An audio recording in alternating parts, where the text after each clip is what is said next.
Vote হয়েছে আমার অধিকার, আমি সরকারকে দিয়া আমার যারে ভালো লাগে আরে দিয়ে পাশ করাম।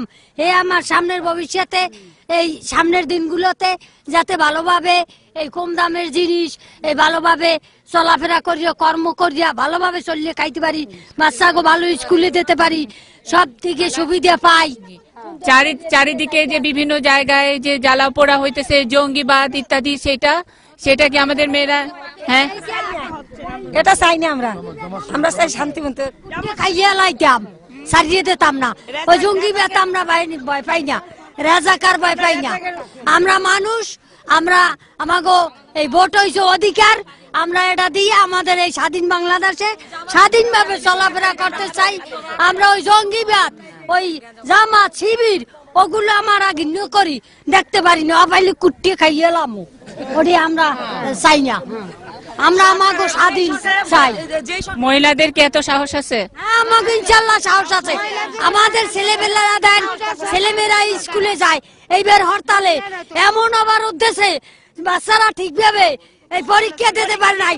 আমরা সারা বছর না খাইয়া কষ্ট করিয়া বাচ্চা করে পয়সা খরচ করিয়া পড়াই, সে সময় যদি এই পরীক্ষাটা না দিতে পারে, পাস না করতে পারে, তাহলে আমরা কি করবো? এই বাচ্চাকে পিছনে আবার নিচে নামিয়ে যাইবে এক ক্লাস, তখন আমরা আবার ড্যামারেজ দিয়া কেমনে পড়ামু?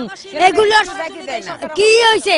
দেশে অরাজকতা সৃষ্টি করতে আছে, দেশটার একা ধ্বংস করে দেবে।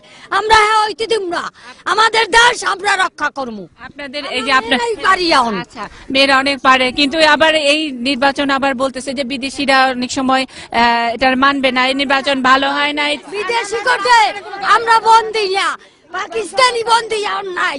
এখন নারীরা সব পারে, যুদ্ধ কর্ম, যুদ্ধ